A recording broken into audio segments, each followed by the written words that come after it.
இன்னைக்கு நம்ம நாடு முழு வளர்ச்சி அடையணும்னா ஜனநாயகம் காக்கப்படணும். அந்த ஜனநாயகம் காக்கப்படணும்னா அரசியல் அமைப்பு சட்டம் காக்கப்படணும். அதுக்கான பொறுப்பு, அந்த கடமை நம்ம ஒவ்வொருத்தருக்கிட்டையும் இருக்கணும்னு தோணுச்சு.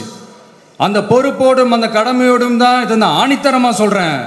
ஜனநாயகத்தை நாணிவேர் ஃப்ரீ அண்ட் ஃபேர் எலெக்ஷன்ஸ், சுதந்திரமான மற்றும் நியாயமான தேர்தல். தேர்தல் நியாயமாக நடக்கலைன்னு நான் சொல்ல வரல, பட் சுதந்திரமாகவும் நியாயமாகவும் தான் தேர்தல் நடக்குது அப்படிங்கிற அந்த அசைக்க முடியாத நம்பிக்கை நம்ம ஒவ்வொரு இந்தியனுக்கும் இருக்கணும்னு தோணுச்சு. அது அமையணும்னா தேர்தல் ஆணையர்கள் கான்சென்சஸ், அதாவது ஒருமித்த கருத்து அடிப்படையில் மட்டும்தான் நியமிக்கப்பட வேண்டும் அப்படின்றத என்னுடைய ஒரு வலிமையான ஒரு கோரிக்கை. ரெண்டாவது, ஏப்ரல் 14 அண்ணல் அம்பேத்கர் அவர்களுடைய பிறந்த நாள். அன்னைக்கு தான் நம்ம ஒட்டுமொத்த இந்தியர்களுக்குமான ஜனநாயக உரிமைகள் பிறந்த தினம். அதனால் அந்த டேட்டை இந்தியாவோட ஜனநாயக உரிமைகள் தினமா அறிவிக்கணும்.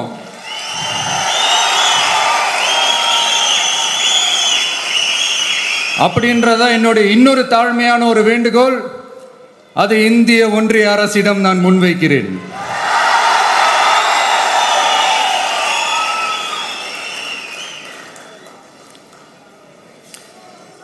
அம்பேத்கர் அவர்களை பற்றி யோசிக்கும் போது கண்டிப்பாக சட்டம் ஒழுங்கு சமூக நீதியை பற்றி யோசிக்காமல் இருக்கவே முடியாது. இன்னைக்கும் மணிப்பூரில் என்ன நடக்குதுன்னு நம்ம எல்லாருக்குமே தெரியும். ஆனால் அதை பற்றி கொஞ்சம் கூட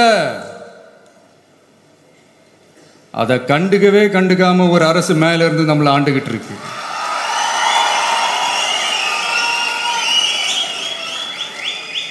சரி, அங்கதான் அந்த அரசு அப்படி இருக்குன்னா இங்க இருக்கிற அரசு எப்படி இருக்கு?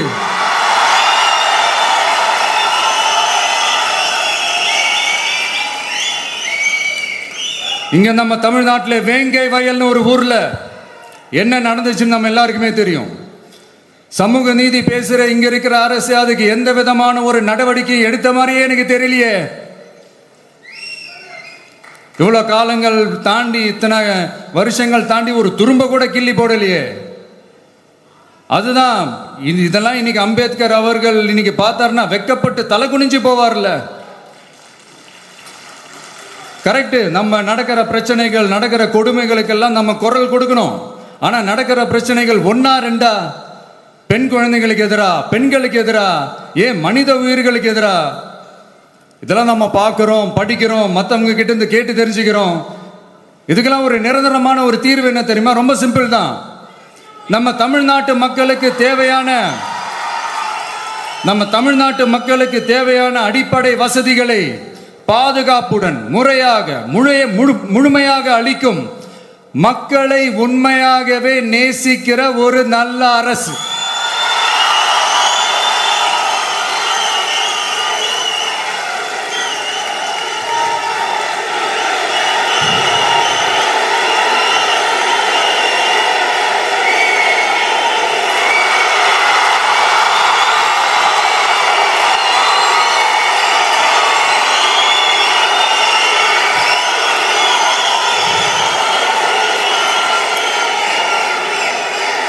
அதான் சொன்னேன், இது அமைஞ்சிட்டாலே போதும், அதான் ரொம்ப சிம்பிள்னு சொன்னேன். அதனால இங்க டெய்லி நடக்கிற பிரச்சனைகளுக்கு சம்பிரதாயத்துக்காக ட்வீட் போடுறதும், சம்பிரதாயத்துக்காக அறிக்கை விடுறதும், சம்பிரதாயத்துக்காக நானும் மக்களோட மக்களா இருக்கிறேன்னு காட்டிக்கிறதும், சம்பிரதாயத்துக்காக மழை தண்ணியில நின்று போட்டோ எடுக்கிறதும்,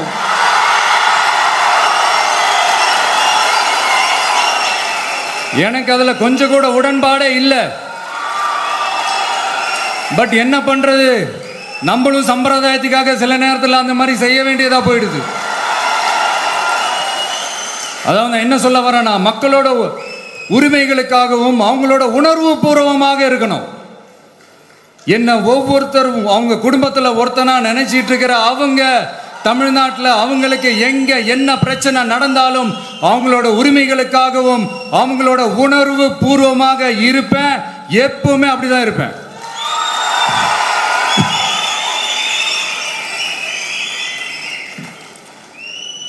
மக்கள் உணர்வுகளை மதிக்க தெரியாத, மக்களுக்கு அடிப்படை சமூக நீதியான பாதுகாப்பை கூட உறுதி செய்ய இயலாத கூட்டணி கணக்குகளை மட்டுமே நம்பி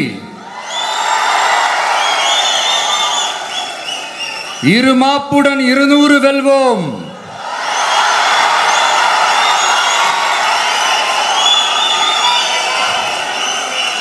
என்று எகத்தால முழக்கமிடும் மக்கள் விரோத ஆட்சியாளர்களுக்கு என் மக்களோடு இணைந்து நான் விடுக்கும் எச்சரிக்கை,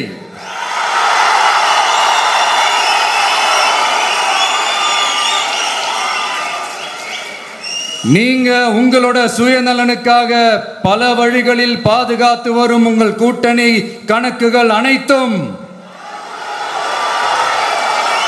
2026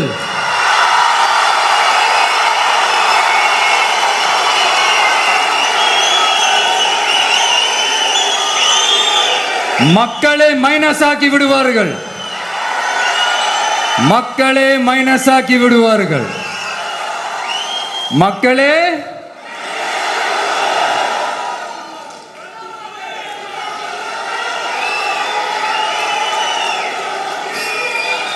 எனக்கு இந்த வாய்ப்பு கொடுத்த விகடன் குழுமத்திற்கும் வந்திருக்கும் பெரியோர்களுக்கும் சான்றோர்களுக்கும் மீண்டும் என்னுடைய வணக்கங்கள், மீண்டும் என்னுடைய நன்றிகள். கடைசியா ஒரே ஒரு விஷயம், விடுதலை சிறுத்தைகள் தலைவர் திரு தோல் திருமாவளவன் அவர்கள்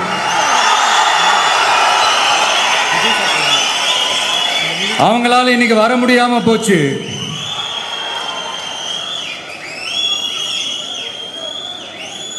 அம்பேத்கர் அவர்களுடைய புத்தக வெளியீட்டு விழாவிற்கு கூட அவரால் கலந்துக்க முடியாத அளவிற்கு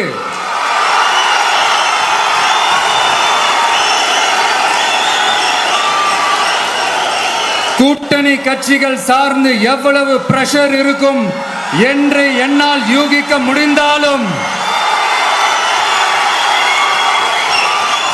நான் இப்ப சொல்றேன், அவருடைய மனசு முழுக்க முழுக்க இன்னைக்கு நம்மளோட தான் இருக்கும்.